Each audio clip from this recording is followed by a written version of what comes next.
My wife made a scavenger hunt for me. I wish I'd never completed it. I rolled from bed and shuffled like a zombie across the hardwood floors of the hallway and into the kitchen. The aroma of coffee washed over me in a wave. I eagerly poured a cup of black gold and added some pumpkin creamer. It tasted like heaven on my lips. It wasn't until after my second cup and 3 fried eggs later that I discovered the note on the counter. My wife's flawless handwriting was eloquently scribbled on a torn notebook page lying next to the paper towel dispenser. John, enjoy your bachelor weekend at home. I'll miss you very much. But before you break into the beer and call your friends, can you please take care of these things for me? Much love, Evie. I sighed expecting a bulleted list of errands, but when I flipped over the note it wasn't that at all. Scavenger hunt was written in large bold letters at the top of the page. Evelyn, you magnificent woman. I chuckled. She knew I was an absolute fool for puzzles and games. I loved them. Couldn't get enough of them. She had been hesitant to go on a girls' trip for the weekend. I think she felt guilty leaving me alone and also for spending the money. We had plenty of it, but she grew up poor and it made her very frugal. I had pushed her along and eventually talked her into going. She worked hard and needed the break,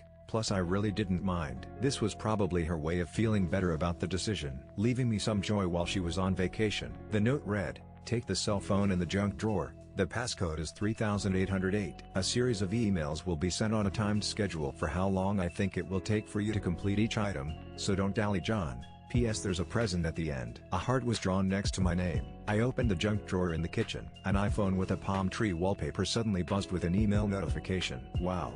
I whispered. She really stepped it up on this one. I swiped at the notification and punched in the passcode as instructed. There was only one email, from an email address I didn't recognize. I opened it. To where we had our first meet. Your first clue is under the seat. Easy. Bentino's Italian restaurant. We'd first started talking on a dating app and then agreed to meet the first time over linguine. It was her favorite dish. I quickly threw on my joggers and denim jacket and hit the door. After a 10-minute drive across town I parked at the swanky eatery. A cobblestone path led to a stucco building that overlooked the bay. Rose vines climbed trellises next to large stained glass windows. The lot was packed. They'd only just opened for lunch and it was already bustling with patrons. I told the hostess my party was already inside and she waved me through to the dining room. I racked my brain, trying to remember exactly where we had sat, but there was no way to recall exactly. It was 4 years ago after all. So I made a fool of myself looking under half the tables in the restaurant. I wasn't so discreet about it either. How could you be? I made up a story that I had gotten spaghetti sauce on my hand and taken off my wedding ring to clean it and it must have fallen and rolled away. People were more than happy to let me check,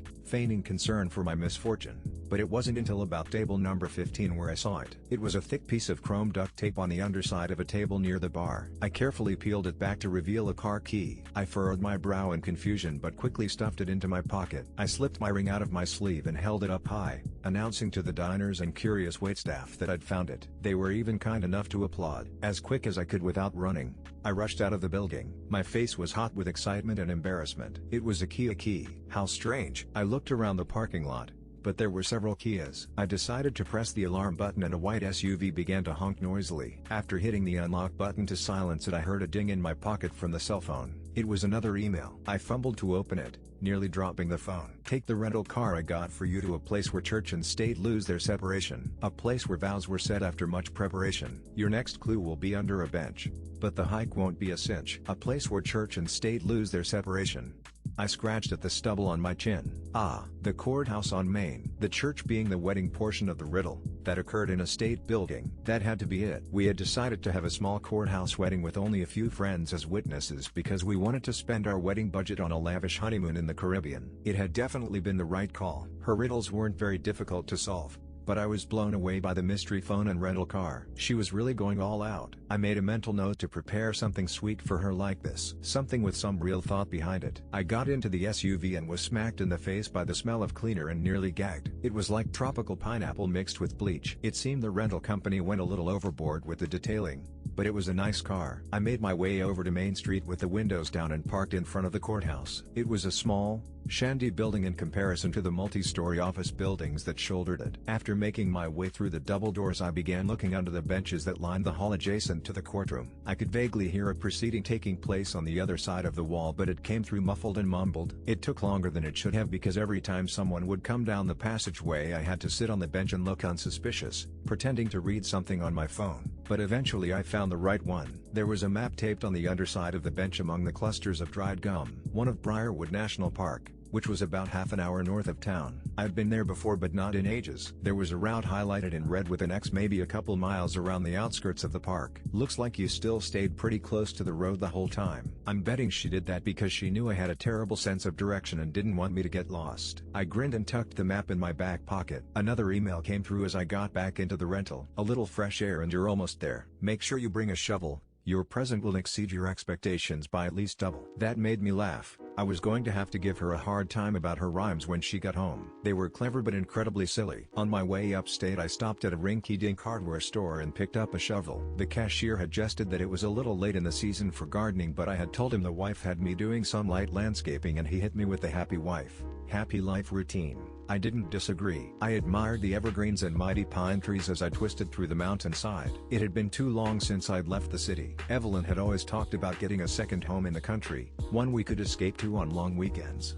Maybe she was onto something there, but how long had she been planning this? When had she had time to come up to the park and bury something for me to find? And to think it wasn't even my birthday. I parked in a small lot at the entrance of the park. There was a crisp chill to the air but the sun was plenty warm. I took a deep breath of fresh air and exaggerated my exhale mightily. I carried the shovel like a prize trophy as I hiked along the footpath that shouldered a side road. There wasn't much traffic but every few minutes I could hear a car whiz by through the trees. It was beautiful and just what I needed. For the past month I had been drowning in bank statements, invoices and tax forms. I worked at an accounting firm and we were trying to wrap up our fourth quarter financials. Needless to say it had been a stressful road to the upcoming holidays. Thank you Evie, I thought as I periodically stopped to pick up walnuts and chuck them through the underbrush. After about half an hour of a pleasant stroll I reached where the map said I needed to be. I scanned the area, kicking through orange and yellow leaves and overturning branches that had fallen from above until I found a large patch of disturbed earth. It looked like something had recently been buried here. I thought about playing my workout playlist as I dug but decided to enjoy the silence of nature instead. After about another half hour of digging I hit something that felt solid. Man, she really buried this deep. Despite the fall temperatures I was soaked in sweat. After brushing away some soil I discovered that it was a large duffel bag,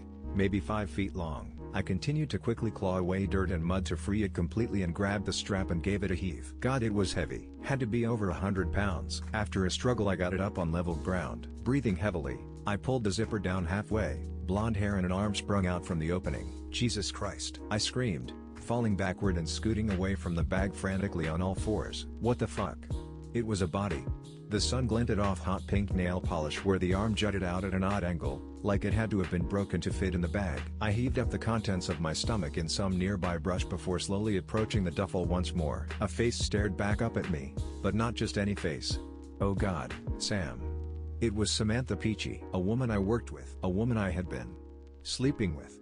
There was a jagged cut across her throat where worms wriggled among the meat. The cut was so deep that her neck bone glistened like ivory. I ran my fingers through my hair, pulling at it as I sobbed. A scream gurgled up in my throat as I gazed into her dead, dull eyes, but then it was silenced by a notification on the phone from Evie. I brought a shaky hand to my mouth as I read it. My heart did dare. Once I discovered your affair. Now you'll both pay. You'd better run. The police are on their way. P.S. Your DNA is on everything. Her car, her phone, and probably still inside her. Goodbye, John. Sirens began to wail in the distance as I finally understood it hadn't been a scavenger hunt at all. I was being framed. P.S. There's a present at the end.